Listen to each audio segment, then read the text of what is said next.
चंद followers बढ़ाने के लिए, चंद जो है अपने आप को लोकप्रिय करने के लिए लोग इस प्रकार की अभद्र और आपत्तिजनक टिप्पणी करते हैं। आजकल ये शायद ट्रेंड हो गया है, परंतु यह ट्रेंड कितना विभत्स हो सकता है ये मैं समझ पाई हूं इस प्रकरण को देख करके, जिसमें इतनी अभद्र बात कही गई उन्होंने स्वयं के माता पिता के लिए। आप देखिए ना, समाज का कितना नैतिक पतन होता जा रहा है। ये जिस प्रक्रिया के बारे में बात करी है कोई अनयूजुअल नहीं है, सब उसी से पैदा होते हैं, वो भी उससे ही पैदा हुए हैं।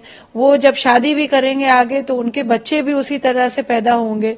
तो उस चीज को जो है क्यों उन्होंने ऐसा जो है बोला। और मैं तो समझती हूं कि we are not living in a country जहां पर हमारे यहाँ पे संस्कार विहीनता है।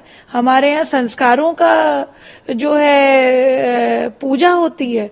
हम लोग जो है आज भी जब स्त्री गर्भ धारण करती है तो गर्भ धारण संस्कार है, तो उसको सिर्फ ये नहीं कहा कि ये बच्चा पैदा कर रही है, ये हमारे यहाँ नहीं होता है।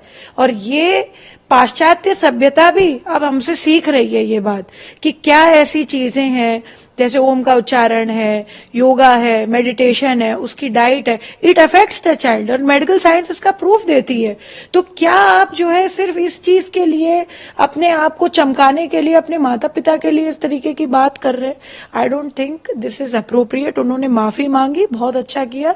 मैं तो भारत सरकार से अपेक्षा करती हूँ इस प्रकार के यूट्यूबर्स को इस अपना लाइसेंस ही ना दे, यूट्यूब को लिख करके भेजे कि ये लोगों को बैन करें, क्योंकि समाज में आज चलिए अच्छा ही हुआ कि इनकी सोच परिलक्षित हो गई सबके सामने। ये कल को कहाँ दिशा दे सकते हैं और कहाँ दिशा भ्रम करा सकते हैं। और रोने से कुछ नहीं होता है। आप कहते हैं ना, टेलर जो है measures only measures twice and cuts once, ये बड़ी पॉपुलर सेइंग है। आप टेलर कोई भी होता है, टेलर का मतलब है कोई भी व्यक्ति अपनी बात जब कहेगा तो उसको 2 बार 3 बार समझेगा, एनालाइज करेगा, तब हम बोलते हैं। और उसका कट करना, यानी कपड़े को कट करना सिर्फ एक बार काटता है। यानी कोई भी अगर गलत बात भी कहे तो उसको एक बार कहे, परंतु इतनी गलत बात अपने ही माता पिता के लिए जो व्यक्ति बोल रहा है वो क्या उदाहरण प्रस्तुत करेगा हमारे समाज के सामने। तो हमें ये बात देखनी पड़ेगी कि हम कहाँ पर खड़े हैं, कहाँ पर हम हैं, क्या व्यवस्था, क्या चिंता, क्या चिंतन में हम हैं, क्या संस्कार हमारे भारत के हैं। और ये भारत नहीं है, ये आदरणीय प्रधानमंत्री जी का 2050 का भारत नहीं है। ये युवा अगर इस तरीके का हो रहा है तो हमें उसको ठीक करना पड़ेगा। वो चाहे हमें जो है, वो कहते नहीं सटे साठे हम समाज रहे, तो यानी अगर सट के साथ सटता जरूरी है, फिर उसको हमें लाइसेंस कैंसिल करना चाहिए।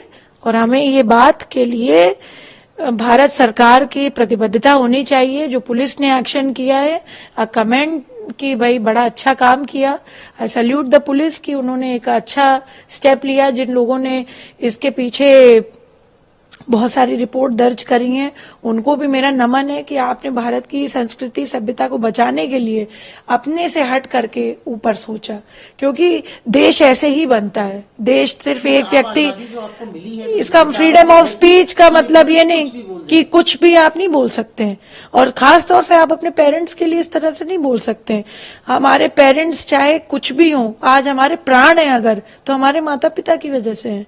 आज अगर हम सांस ले रहे हैं, ये पूरा शरीर का जो तंत्र है, हमारी नासिका, हमारे आंख, हमारे कान, हमारा ब्रेन, सब कुछ हमारे माता पिता का दिया हुआ है। तो उसको हमें किस तरह से यूज करना है, भाई भगवान ने भी अपने माता पिता को ही सबसे पहला वो माना। तो जो है इस तरीके की बातें करना अच्छी बात नहीं है। उनको माफी के साथ साथ मैं भारत सरकार से ये निवेदन करूंगी, करबद्ध निवेदन करूंगी कि इनका लाइसेंस कैंसिल करें।